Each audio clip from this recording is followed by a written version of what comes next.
Hello friends, India education centre में आप सभी का स्वागत है। आज से हम मैथ्स की सीरीज स्टार्ट करने जा रहे हैं, जिसमें हम CHSL 2021 के सभी क्वेश्चंस को सिंप्लीफाई डिस्कस करेंगे। साथ ही उन क्वेश्चन को सॉल्व करने के बेस्ट मेथड्स देखेंगे। आज के सेशन में आप फर्स्ट डे फर्स्ट शिफ्ट को सॉल्व करेंगे। तो चलिए स्टार्ट करते हैं। एक नल P किसी टंकी को 6 घंटे में भर सकता है तथा नल Q भरी हुई टंकी को 10 घंटे में खाली कर सकता है। यदि P और Q दोनों नलों को एक साथ खोला जाता है तो खाली टैंक पूर्ण रूप से कितने घंटे में भर जाएगा।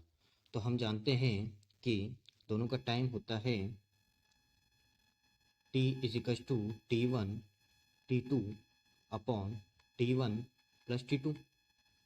तो यहाँ पे हम देखेंगे T1 कितना है 6 आवर्स, T2 -10 आवर्स और 6 - 10, तो यहाँ से अपने पास कितना आ जाएगा -60 बाय -4, तो यहाँ से आ जाएगा 15 घंटे 15 आवर्स। तो हमारा 15 आवर्स आंसर सही हो जाएगा। सेकंड क्वेश्चन में चलते हैं। ये कहता है त्रिभुज ABC में एंगल BAC बराबर 90 डिग्री है। एक त्रिभुज ABC में एंगल BAC बराबर 90 डिग्री है। AD लंब BC है। यदि AD बराबर 8.4 सेंटीमीटर, BD बराबर 4.8 सेंटीमीटर, तो BC की लंबाई फाइंड आउट करनी है। तो यहाँ पे दे रखा है ये triangle BAC, angle A 90 degree दे रखा है। यहाँ से AD लंब ऑन BC दे रखा है।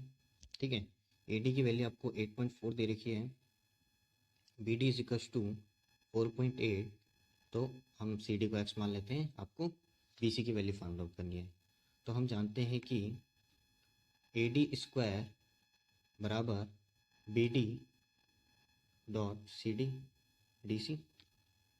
ठीक है, तो यहाँ से AD की वैल्यू कितनी है 8.4 का स्क्वायर और BD कितना दे रखा है आपको 4.8, तो CD x मान लिया। जब इसको आप काटोगे तो 8.4 और 4.12 की टेबल से काट सकते हैं, तो ये हो जाएगा 7 इंटू 8.4 और ये हो गया 4 इंटू एक्स। इसको सॉल्व करेंगे आगे तो आ जाएगा 2.1, मल्टीप्लाई करोगे तो x की वैल्यू आ जाएगी 14.7। ठीक है, x अपने पास 14.7 आ गया। आपको पूछा है BC, तो BC कितना हो जाएगा 4.8 प्लस 14.7, तो आ जाएगा आपका 19.5। तो आपका आंसर B 19.5 सही हो जाएगा। नेक्स्ट क्वेश्चन पे चलते हैं। दो संकेंद्रीय वृत्त की आंतरिक त्रिज्या और बाहरी त्रिज्या क्रम से 6.7 और 9.5 सेंटीमीटर है।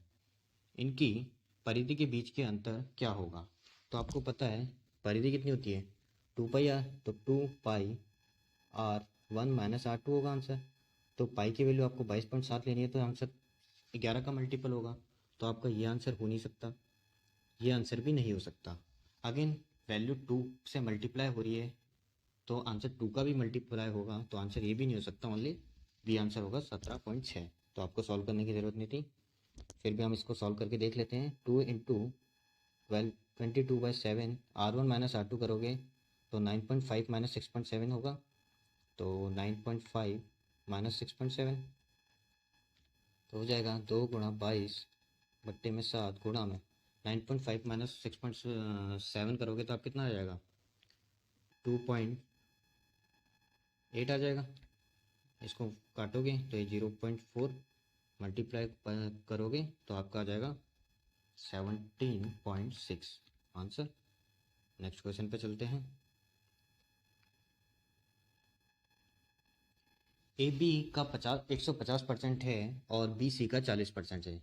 यदि AB और C 20 हैं तो AB plus 3C minus 4A का वैल्यू आपसे पूछा है। तो हम देखते हैं AB का 150% है तो A रेशियो B कितना हो जाएगा, B अगर 2 है तो इसका 150% 3। ठीक है, और B C का 40% है, तो 40% की वैल्यू अगर 2 है तो 100% की वैल्यू कितनी हो जाएगी, हाफ करके 0 हटाया तो हाफ करके 0 हटा देंगे यहाँ पे भी, तो कितनी हो जाएगी 5। ठीक है, तो तीनों की वैल्यू 5 3 8 2 10, इसकी वैल्यू 10 है। 10 की वैल्यू आपको दे रखी है कितनी 20, A plus B plus C की वैल्यू 20 दे रखी है। Again 2B plus 3C minus 4A की वैल्यू पूछिए, तो 2B आप रखोगे तो कितना आ जाएगा 2 भी आप रखोगे तो 2 भी हो जाएगा आपका 4, 3C आपका हो जाएगा 15 और 4A हो जाएगा 12। तो 4 माइनस 15 माइनस 12 जब आप करोगे तो आपका 4 प्लस 15 माइनस 12 करोगे तो आपकी कितनी वैल्यू आ जाएगी 7। और 7 की वैल्यू, क्योंकि 10 की वैल्यू 20 थी तो 7 की वैल्यू कितनी हो जाएगी 14। तो आपका आंसर डी 14 सही है। आगे चलते हैं। ये कह रहा है a man invest 7,000 at 8% per annum simple interest for 2 years and 10,000 at compound interest in the same rate for the same period compoundly. What will the total interest and the total amount respectively? तो कई बार ऐसा होता है कि examiner आपसे question solve नहीं कराना चाहता, बस वो देखना चाहता है कि आप किस तरीके से सॉल्व कर रहे हो। तो इसमें अगर हम देखें तो इसने हमसे इंटरेस्ट और टोटल अमाउंट पूछा है। तो इंटरेस्ट और टोटल अमाउंट पूछा और ऑप्शन में एक बार नज़र मारे तो यहाँ पे टोटल अमाउंट इंटरेस्ट से ज़्यादा आ रहा है, सॉरी इंटरेस्ट टोटल अमाउंट से ज़्यादा आ रहा है, तो ये दोनों ऑप्शन तो हो ही नहीं सकते। बचे हमारे दो ऑप्शन। अब इन दोनों में से एक आंसर होगा। तो हम देख रहे हैं कि अमाउंट दोनों में सेम है लेकिन इंटरेस्ट अलग है। तो एक बार यहाँ पे हम प्रिंसिपल देखें तो 17,000 हो जाएगा, 17,000 प्रिंसिपल हो जाएगा।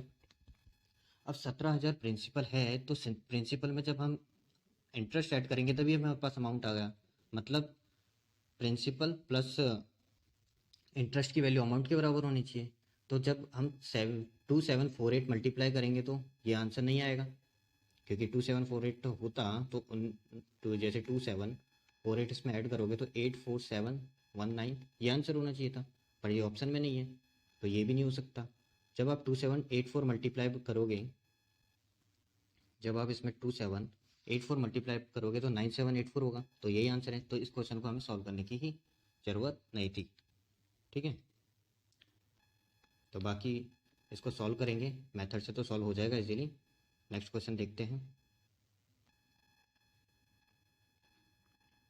किसी पतंग की डोर की लंबाई 158 मीटर है और क्षैतिज के साथ 30 डिग्री का कोण बनाती है, तो पतंग की ऊंचाई कितनी होगी। मान लें कि डोर ढीली नहीं है, तो मतलब बिल्कुल ये आपको दे रखा है,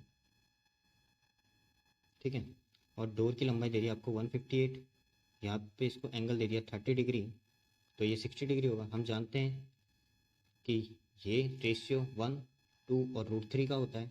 2 की वैल्यू आपको 158 दे दी तो 1 की वैल्यू कितनी हो जाएगी 79, तो आंसर कितना हो जाएगा सी। आगे चलते हैं।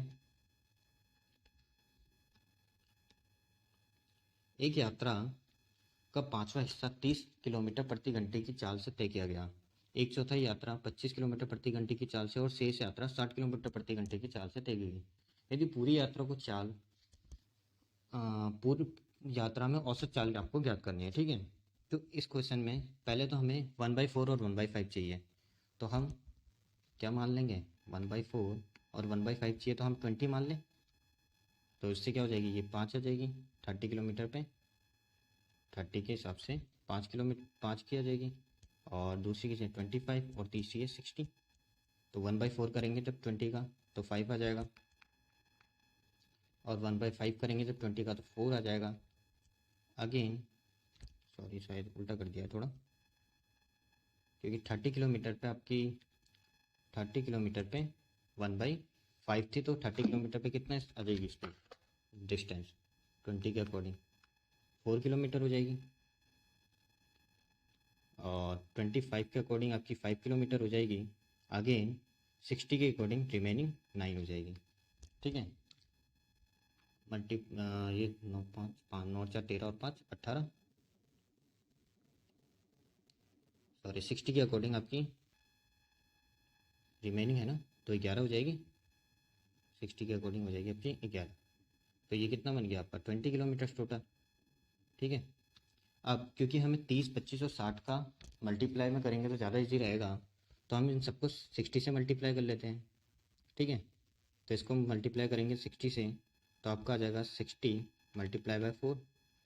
अगेन ये आ जाएगा आपका 60 मल्टीप्लाई बाय 5, ये आ जाएगा 60 मल्टीप्लाई बाय 11, और टोटल डिस्टेंस कितनी आ जाएगी 60 मल्टीप्लाई बाय 20। आपकी जो टोटल डिस्टेंस आ जाएगी वो आ जाएगी 60 मल्टीप्लाई बाय 20, ठीक है। तो टोटल डिस्टेंस हो जाएगी आपकी 60 मल्टीप्लाई बाय 20। आपसे क्योंकि औसत चाल पूछिए तो नीचे टाइमिंग निकालेंगे, तो 30 के अकॉर्डिंग ये जाएगा, तो इस पर डिवाइड करेंगे तो कितना आ जाएंगे 8 आवर्स। इस पे करेंगे 25 का डिवाइड तो आ जाएगा कितना, 5 से 5 बन जाएगा, 25 का डिवाइड करेंगे 5 5 तो ये जाएगा 12। और इस पे आप डिवाइड करोगे 60 का तो बचेगा 11। तो आपके पास वैल्यू कितनी आ जाएगी 60 मल्टीप्लाई बाई 20 बाय 31। अब हम आगे सॉल्व करके देखें, अगर ये 30 होता तो यहाँ पे अगर ये वैल्यू आपकी 30 होती तो यहाँ पे 2 आता। तो हम मान के देख लेते हैं, मतलब 2 से थोड़ा सा कम आएगा आंसर, 2 से थोड़ा सा कम वैल्यू आएगी तो 20 दूना 40, तो आंसर 40 से थोड़ा सा कम होगा। और ऑप्शन में देखें तो 38.7। ठीक है, नेक्स्ट देखते हैं। नेक्स्ट क्वेश्चन देखेंगे, cos theta equals to 4x by 1 plus 4x square, तो साइन थीटा का मान क्या है। जैसा कि मैंने कहा था, कई बार आपको क्वेश्चन सॉल्व करने की जरूरत ही नहीं होती, ऑप्शन के अकॉर्डिंग ही हो जाता है। तो नीचे 1 प्लस 4x स्क्वायर होगा, क्योंकि साइन थीटा और cos थीटा का जो कर्ण होगा नीचे होता है, सेम होता है। तो एक ही ऑप्शन है आपके पास। ठीक है, आगे देख चलते हैं। या फिर आप इसमें अगर दूसरी चीज़ वैल्यू दे देता है, मान लो एक और ऑप्शन दे देता है, तो आप इसमें x की वैल्यू 1 रख के भी चेक कर सकते हैं। तो x की वैल्यू 1 रखोगे तो cos थीटा 4/5 आ जाएगा। तो हम जानते हैं साइन थीटा 3/5 होगा। पर इसमें आप यहाँ पे वैल्यू रखोगे तो ये कितना आ जाएगा आपका -3/5 आएगा। अब आप यहाँ पे कंफ्यूज हो जाते हो कि यहाँ पे माइनस वैल्यू कैसे आ गई। और आप कई बार जब ऑप्शन से करते हैं वैल्यू पुट करके तो माइनस की वैल्यू आ जाती है और आप कंफ्यूज हो जाते हो कि माइनस की वैल्यू क्यों हो जाती है। एक्चुअली में प्रॉब्लम यह है कि cos थीटा की वैल्यू इस क्वाड्रेंट में पॉजिटिव होती है, जबकि साइन थीटा की वैल्यू नेगेटिव होती है। तो इस क्वाड्रेंट में अगर वैल्यू होगी तो कोई भी वैल्यू cos थीटा की तो पॉजिटिव आएगी, लेकिन साइन थीटा की नेगेटिव आएगी। यही रीज़न है कि यहाँ पे साइन थीटा की वैल्यू नेगेटिव है। ठीक है, तो क्लियर है। अगर हम ऑप्शन से भी करते हैं तो ऐसे हो जाएगा। आगे चलते हैं नेक्स्ट क्वेश्चन पे। 125 पर पोएट की गई दर्जन नोटबुक 20% छूट पर उपलब्ध है, तो 75 में कितने नोटबुक खरीदी जा सकती है। आई थिंक ये वर्ड मार्क प्राइस होगा, है ना। तो 125 पर की गई दर्जन पर नोटबुक 20% की छूट पर उपलब्ध कराई जाती है। तो मतलब 125 का जब आप 20% निकालोगे तो 125 का 20% कितना हो जाएगा 12 24 25। तो मतलब MRP कितनी हो जाएगी 100। 100 पे आप कितनी वैल्यू ले रहे हो, एक दर्जन यानी 12। तो 75 पे कितने लोगे इतनी। तो 25 चौक 100, 25 तिया 75। आगे अगेन काटेंगे तो 4 तिया 12, तो कितनी आ जाएगी 9। तो आपका आंसर 9 हो जाएगा। नेक्स्ट देखते हैं। 3.46 सेंटीमीटर ऊंचाई वाले संभव त्रिभुज का परिमाप कितना होगा यदि √3 की वैल्यू 1.73 मान ली जाए। ठीक है, सॉल्व करते हैं। संभव त्रिभुज का परिमाप पूछा है और ऊंचाई दे दी। तो हम जानते हैं कि संभव त्रिभुज में h बराबर कितना होता है। संभव त्रिभुज में h बराबर होता है आपका √3/2 है। ठीक है, h बराबर √3/2 है। तो यहाँ से a की वैल्यू कितनी आ जाएगी, या तो a की वैल्यू आ जाएगी 2h/√3। तो यहाँ से हमको 3a की वैल्यू चाहिए, तो 3a कितना हो जाएगा 2/√3। h की वैल्यू आपको दे रखी है 3.146 मल्टीप्लाई बाय 3। तो इसको जब आगे सॉल्व करोगे तो यहाँ पे कितना बच जाएगा √3 से, तो √3 कैंसिल हो जाएगा। तो √3, तो यहाँ पे कितना आ जाएगा √3 आ जाएगा, ये तो कैंसिल हो गया। तो अगेन इसको सॉल्व करोगे तो कितना आ जाएगा, इन दोनों को मल्टीप्लाई करोगे तो 6.92 मल्टीप्लाई बाय √3 की वैल्यू 1.73 लिखने के लिए कहा है। हम इस वैल्यू को एक बार 7 मान के देख लेते हैं। तो आपका आंसर कितना आएगा 7, और इसको 1.73 की जगह 17 से ही मल्टीप्लाई करोगे तो आप कितना आ जाएगा, इसको 7 से मल्टीप्लाई करोगे तो 11.9 के समथिंग आंसर आएगा। ठीक है, तो इसके आसपास ऑप्शन कौन सा है, 12 ही है। हम ज़्यादा सॉल्व तब करते हैं जब ऑप्शन अगर हमारे दूर और भी नज़दीक होते हैं, पर हमारे पास एक ही ऑप्शन है इसके पास में, तो 12 आंसर। नेक्स्ट आगे देखते हैं। एक नाव स्थिर जल में 19 किलोमीटर प्रति घंटे की रफ्तार से चलती है। ठीक है, ये कह रहा है एक 19 की चाल से चलती है और धारा की चाल 3 किलोमीटर प्रति घंटे है। तो नाव द्वारा 88 किलोमीटर धारा की दिशा में और 24 किलोमीटर धारा की विपरीत दिशा में कितना समय होगा। सिंपल है। तो 88 किलोमीटर धारा की दिशा में तो 88 बट्टे में 19 + 3 ठीक है। और 24 विपरीत है तो 19 माइनस 3, सॉल्व करेंगे तो ये कितना आ जाएगा 88 बट्टे में 22 और प्लस 24 बट्टे में 16। इसको सॉल्व करेंगे तो ये कितना आ जाएगा 4। इसको करेंगे तो 8 दिन चला 8 या 24 मीन्स 1.5, तो आंसर कितना हो जाएगा 5.5। नेक्स्ट, अब ये जो क्वेश्चन है, ये क्वेश्चन देखने में इजी है और ये हर पेपर में आता भी है, बट इसकी जो कैलकुलेशन करने में हमें कई बार मिस्टेक हो जाती है। इसका ना कोई शॉर्ट मेथड है, ये आपको सॉल्व करना ही पड़ेगा। बट इसमें हम कुछ चीज़ें ऐसी कर सकते हैं जिसकी वजह से हमारी गलतियाँ नहीं हो। लाइक आपको पहले बोर्ड मास का नियम तो सबको पता ही होता है, तो आप एक काम कीजिए कि आप इसके ब्रैकेट ब्रैकेट को एक साथ सॉल्व कीजिए। लाइक अगर इसको अपन सॉल्व करते हैं तो ये कितना आ जाएगा 29 232/29/2 आएगा। तो ये आ जाएगा आपका 232 बट्टे में 58। दिख रहा है इसका 4 गुना है तो इसकी वैल्यू कितनी आ जाएगी 4 हो गई। ठीक है, सॉल्व कर 4 हो जाएगी, इसकी वैल्यू 770 हो जाएगी, तो 774 हो जाएगा। बाय 18 है तो काट लेते हैं, 9 के पहाड़ से कट जाएगा, 9 दूनी 18, 9 अट्ठे 72, 9 छिके 54, 9 अट्ठे 72, 5 हाँ ठीक है, 9 छिके 54 और ये आ जाएगा 43। तो आपकी इस पूरे पार्ट की वैल्यू आ गई आपके पास 43। ठीक है, नेक्स्ट हम इसमें सॉल्व करके देखते हैं। तो जब आप इसको सॉल्व करोगे तो 18 मल्टीप्लाई बाई 8/4 × 3 होगा। इसको हम थोड़ा बड़ा कर लेते हैं, 4 × 3 होगा। ठीक है, तो 3 से 8 कट जाएगा 6 टाइम और ये कट जाएगा 2 टाइम, तो ये आ जाएगा 6 दूनी 12 माइनस 4। तो ऊपर वाली वैल्यू कितनी हो जाएगी आपकी 8। नीचे सॉल्व करेंगे, ऑफ का साइन पहले सॉल्व होता है, तो ये जाएगा आपका 2 अपॉन में आएगा, तो ये पूरी वैल्यू कितनी बन जाएगी आपकी 3।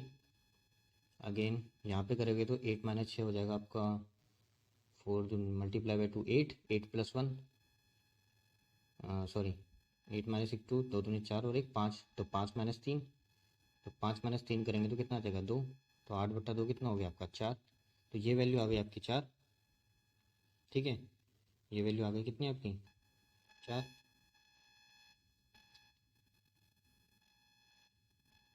ये वैल्यू हो गई आपकी 4। हमने यहाँ पे देखा ही था ये कितनी आ गई थी अपनी 43। ये कंप्लीट वैल्यू हमारे पास 43 आई थी, तो 43 माइनस 4 करेंगे तो आ जाएगा हमारे पास 39 आंसर। तो ऐसे ब्रैकेट सॉल्व करने हैं इंडिविजुअल, तो मिस्टेक होने के चांसेस कम रहेंगे।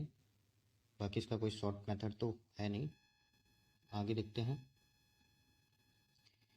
एक बीजगणितीय सर्वसमीकरण का उपयोग करते हुए निम्न व्यंजक को सरल कीजिए। इसमें दो तरीके से आप इसको सॉल्व कर सकते हो। तो बेस्ट अप्रोच तो यही रहेगा, यहाँ पे आप फटाफट एक वैल्यू पुट कर लो। x बराबर 1 पुट करोगे तो ऊपर आ जाएगा 3, यहाँ पे भी आ जाएगा 3, इसका वैल्यू आ जाएगा 1।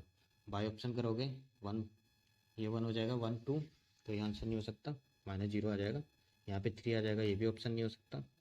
अगेन इसको सॉल्व करोगे तो 1 + 1 2 -1, तो आ जाएगा आपका 1, तो ये आंसर हो सकता है, बाकी ये आंसर भी हो नहीं सकता, तो कैंसिल।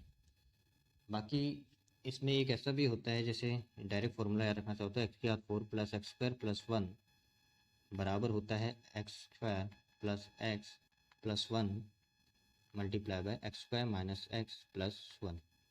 ठीक है, तो यहाँ से डायरेक्ट आ जाएगा, इससे ये वाला आंसर बच जाएगा, क्योंकि नीचे x² + x + 1 है, तो ये वाली वैल्यू कट जाएगी। आगे चलते हैं। बाकी अगर इसमें सेम ऑप्शन आ जाता है, अगर और आपको फार्मूला याद नहीं है, तो आप यहाँ पे x की वैल्यू 2 3 4 पुट करने की जगह एक बार -1 पुट करके देखेंगे, तो इजीली हो जाएगा। ठीक है, नेक्स्ट देखते हैं। 1170 में किसी वस्तु को बेचने से अलीसा को उतनी ही हानि होती है जितना उसे एक वस्तु को 22% लाभ पर बेचने से लाभ होता है। यदि वह उसे 1450 में बेचती है तो उसका लाभ या हानि प्रतिशत ज्ञात कीजिए। अब उसे उतनी ही लाभ हो रहा है जितना हानि होता है, तो मतलब उसका हानि भी 22% की हो रही है। तो यानी 100 माइनस 22 करोगे तो आपका कितना आ जाएगा, 78 आ जाएगा, 78 आ जाएगा ना। तो ये आपका हो गया 78 का वैल्यू कितना हो गया, 1170। ठीक है, तो 100% की वैल्यू निकाल लेंगे आप। दिख रहा है 13×6 = 78, 13×9 = 117, 90। 6 से अगेन काटेंगे तो 90 15, तो आपकी वैल्यू कितनी आ गई, 1500। 1500 और उसने पीछे कितना है 1450 में, तो उसका लॉस कितना हो गया 50। काटोगे तो ये आ जाएगा 1/30। ठीक है, तो कितना हो गया, 1/3 की वैल्यू होती है 3.33, 1/30 की वैल्यू 3.33, तो इतने का उसको लॉस हो गया। नेक्स्ट क्वेश्चन देखते हैं। ABC, ये DI का क्वेश्चन है, DI इजी थी, सेल्फ से सॉल्व हो जाएगी। A+B=P, AB=Q, A⁴ B⁴ का मान आपको निकालना है। ठीक है, अब इस क्वेश्चन में आप वैल्यू पुट करने के चक्कर में रहेंगे तो काफ़ी कॉम्प्लिकेटेड हो जाएगा, क्योंकि यहाँ पे P की वैल्यू पे डिपेंडेंसी नहीं है, क्योंकि अगर आप कुछ भी वैल्यू रखते हो तो P की वैल्यू सेम दे रखी, सब में नेगेटिव साइन दे रखा है, तो यानी वैल्यू पुट करने में हमें दिख रहा है कि इजीली प्रॉब्लम होने वाला है। तो हम क्या करेंगे, इसका देख लेते हैं, क्योंकि A⁴ प्लस B⁴ है, तो हमें पता है ये क्या होता है, A² + B² का होल स्क्वायर -2A² B² होगा। नेक्स्ट आगे देखते हैं, A² + B² का वैल्यू हमें को दे रखा है क्या, नहीं दे रखा है, तो हम निकाल सकते हैं A² + B² कितना होता है, A + B का होल स्क्वायर -2AB होगा, यही होगा, और -2A² B² हो जाएगा। 2A² B² की वैल्यू आपके पास है 2P², 2Q² means A + B का होल स्क्वायर कितना है आपके पास, P² -2AB कितना हो जाएगा 2Q। ठीक है, कहाँ होल स्क्वायर करना है, -2Q²। तो इस वैल्यू को आप सॉल्व करोगे तो कितना आ जाएगा, P⁴ + 4Q² -2P², sorry 4P² Q -2Q²। यहाँ से ये कट जाएगा तो +Q² आ जाएगा, ये आंसर हो जाएगा आपका। ठीक है, आगे देखते हैं क्वेश्चन नंबर 20 से पहले DI है। 8, 15, 16, 21, 5 की पूरी तरह से विभाज्य होने वाली सबसे बड़ी 5 अंकीय संख्या निम्न में से कौन सी है। तो आपसे 5 अंक की सबसे बड़ी संख्या आपको पता है कौन सी होती है, 9 9 9 9 9 ये होती है। इसके बाद में 6 अंक की संख्या शुरू हो जाती है। तो अब चूंकि यहाँ पे 21 है, तो सबसे पहले आप 3 का मल्टीपल चेक कीजिए, क्या ये 3 का मल्टीपल 9 7 9 होगा, 7 5 12 6, ये है 3 का मल्टीपल है। 8 3 10 2 12, 7 5 12 और 6 18, ठीक है, ये 3 का मल्टीपल है। 3 2 5 8 5 13, ये 3 का मल्टीपल नहीं है, ये भी 3 का मल्टीपल है, और 8 6 14 और 15 16, ये भी 3 का मल्टीपल नहीं है। तो या तो आंसर 1 होगा या आंसर 3 होगा। ठीक है, अब ये 5 से भी मल्टीप्लाई दिख रहा है हमको, 5 से भी मल्टीप्लाई, तो ये दोनों ही इनके मल्टीपल होंगे। अब चूंकि आंसर हमारे 9999 है, तो आंसर इतना छोटा तो हो नहीं सकता, सबसे बड़ी संख्या पूछी ना 5 अंक की, तो आंसर इतना छोटा तो नहीं हो सकता, क्योंकि यहाँ से यहाँ तक आने में तो कम से कम यहाँ से इस वैल्यू तक आने में आपके इजीली 3500 का गैप है, इससे भी ज़्यादा है। तो आंसर इतना तो हो नहीं सकता गैप, तो यही है हो सकता है आंसर आपका, क्योंकि गैप रेंज पे भी तो चलोगे आप, ये आप मल्टीप्लाई निकालते रहोगे तो ये भी मल्टीप्लाई है सबका, ये भी सबका मल्टीप्लाई है, तो आपको मैक्सिमम वैल्यू चाहिए तो यही होगी। ठीक है, नेक्स्ट सॉल्व करके करते हैं। 28 सेंटीमीटर व्यास वाले एक वर्ताकार पिज्जा का 1/4 भाग पूरे पिज्जा से निकाला जाता है, शेष पिज्जा का परिमाप ज्ञात करें। अब ये कह रहा है 28 सेंटीमीटर व्यास वाले एक वर्ताकार पिज्जा का 1/4 भाग निकाल लिया जाता है। ये कह रहा है ऐसा कोई पिज्जा था। ठीक है, अब इसमें से 1/4 आपका पार्ट निकाल लिया, तो ये रह गया पिज्जा, तो इसका परिमाप पूछा है, इसका और इसका भी तो ऐड होगा, ठीक है। तो इस वाले पार्ट का परिमाप हम देख लेंगे कितना होगा, 44 गुणा रेडियस कितनी हो जाएगी 14, तो 7 गुणा 2 है, तो परिधि कितनी हो जाएगी 44 गुणा 2। पर ये तो पूरे की होगी, तो हमें कितने पार्ट की चाहिए 3/4 पार्ट की चाहिए, तो कितनी हो जाएगी 3/4 की 66 हो जाएगी। पर इसमें 2 रेडियस भी तो हैं, 2 रेडियस का मतलब एक व्यास है पूरा, तो 28 ऐड हो जाएगा, तो ये आ जाएगा 94। ठीक है। अब क्योंकि ऑप्शन में 66 दिया है, जल्दबाजी में आप ये टिक कर देते हैं, लेकिन ये भूल जाते हैं कि यहाँ पे 2 रेडियस भी एक ऐड होगी, तो इस बात को ध्यान रखना है। नेक्स्ट क्वेश्चन पे चलते हैं। x प्लस 1/x की whole cube is equal to 27। तो आपको x² प्लस 1/x² दिया है, तो यहाँ से क्यूब करोगे तो x प्लस 1/x की वैल्यू कितनी आ जाएगी आपके पास 3 आ जाएगी। और x² प्लस 1/x² कितना होता है x प्लस 1/3 का स्क्वायर -3 गुणा -2, तो 9 -2 कितना हो जाएगा 7। ये तो हर पेपर में आने वाला क्वेश्चन है। अब आपको वैल्यू देखिए, रेशियो दे रखा है A11:7, B/C दे रखा है आपको 5:19, तो ABC का रेशियो आपसे पूछा है। ठीक है। तो आप देख सकते थे A और B का रेशियो 11:7 कौन सा ऑप्शन में है, इसमें भी नहीं है, इसमें भी नहीं है, इसमें भी नहीं है, इसमें है, तो यही आपका आंसर बनेगा। ठीक है। बाकी सॉल्व करना चाहें तो आप इजीली कर सकते हैं, पर पेपर में ऐसे ही सॉल्व करना था इस क्वेश्चन को। आगे देखते हैं। Sine A minus cos A is equal to 0, तो कॉट ए का मान आपसे पूछा है। तो आपको पता है साइन ए माइनस कॉस ए बराबर 0 है, तो साइन ए बराबर कॉस है, साइन ए बराबर कॉस है। अब साइन ए बराबर कॉस ए दे रखा है आपको, तो तब होता है जब ए बराबर 45 डिग्री हो, तो ए 45 डिग्री रखने पर कॉट ए कितना हो जाएगा आपका 1, तो आपका एक ही ऑप्शन है। ठीक है। आगे चलते हैं। 6.3 सेंटीमीटर त्रिज्या वाले एक किसी ठोस धात्विक गोलेकार को पिघलाकर 9 सेंटीमीटर त्रिज्या वाला लंबवर्तीय बेलन बनाया जाता है, तो बेलन की ऊंचाई ज्ञात करनी है ठीक 1 स्थान तक, यानी अप्रोक्स आंसर आएगा, कंप्लीट आंसर नहीं आएगा। तो हम सॉल्व करते हैं।